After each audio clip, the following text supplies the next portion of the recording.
Баршаңызға сәлем достар. Бүгін біздер осындай печенье пісіретін боламыз. Қараңыздар, қандай дәмді болып көрініп тұр. Ортасын сындырғанда толықтай піскен әрі жұмсақ. Шынымен де өте тез піседі. Осы рецептті міндетті түрде дайындап көріңіздер, кеңес беремін. Қажетті ингредиенттердің құрамын төменге видеоның астына описанияға жазып кеттім. Қажетті ингредиенттер: 1 жұмыртқа, қант, жұмсақ бөлме температурасында тұрған сары май, ұн, какао разрыхлитель және де 1 апельсиннің цедрасы, жарты апельсиннің цедрасы және жарты апельсиннің согы қажет. Ең алдымен жұмсақ сары майымызды осылай силиконды күрекшемен араластырып жұмсартып аламын. Содан кейін үстіне қантты салып, жақсылап қантымыз бен майымыз жұмсақ болғанша венчикпен араластыратын боламын.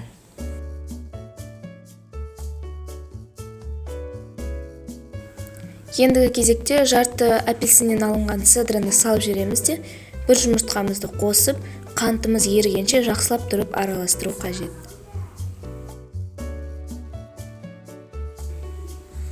Міне қараңыздар, осындай болып шығу керек. Қантымыз түгелдей еріді және де майымыз бен жұмыртқамыз жақсылап араласты. Енді біздер жарты апельсиннен алынған согымызды құйып жібереміз және бәрін жақсылап араластырамыз. Енді бөлек ыдыста мен ұн, какао разрыхлительді салып қойдым және оның бәрін жақсылап араластырып аламыз. Содан кейін 3 бөлікке бөліп, қамырымызға қосып, жақсы етіп қамыр елейтін боламыз. Ұнның бірінші бөлігін салғаннан кейін тез-тез араластырып аламыз. Ұн үсініп кеткеннен кейін екінші порциясын саламыз. Көп араластырудың қажеті жоқ, себебі печеньеміз қатты болып кетуі мүмкін. Міне қараңыздар, осындай болып шықты.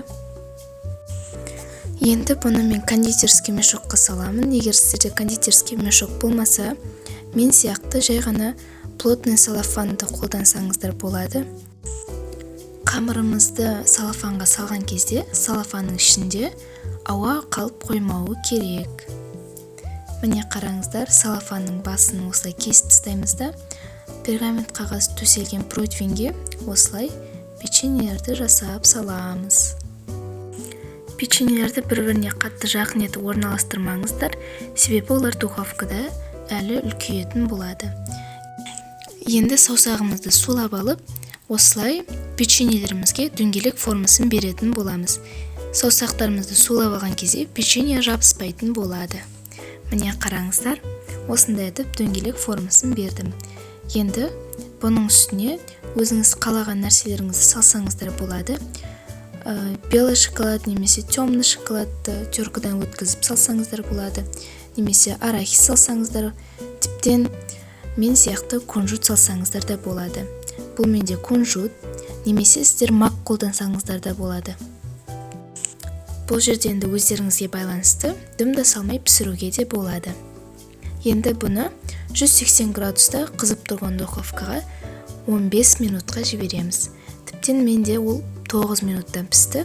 Сіздердің өздеріңіздің духовкаларыңызға байланысты піседі. Міне қараңыздар, 9 минуттың өзі маған артықтау болып кетті. 7 минутта толықтай піседі деп айтуға келеді. Ортасы толықтай піскен, түкте де шикі болмайды. Шынымен де бұл рецепт маған өте қатты ұнады. Тез әрі дәмді болып шығады. Бұл рецептпен дайындап көріңіздер, еш өкінбейтін боласыздар. Достар, алдағы уақытта тағы да осындай дәмді рецептлер шығатын болады. Сол үшін де каналға тіркеліп, лайк басуды ұмытпаңыздар. Каналға тіркелгеннен кейін қасында тұрған колокольчикті де міндетті түрде басып қойыңыздар. Сол кезде менің шыққан әр жаңа видеомды бірінші болып көре аласыздар. Достар, мен сізге апельсин жайлы айтып жіберейін. Менде осындай үлкен бір апельсин болатын. Соны мен жартысының цедрасын қолдандым.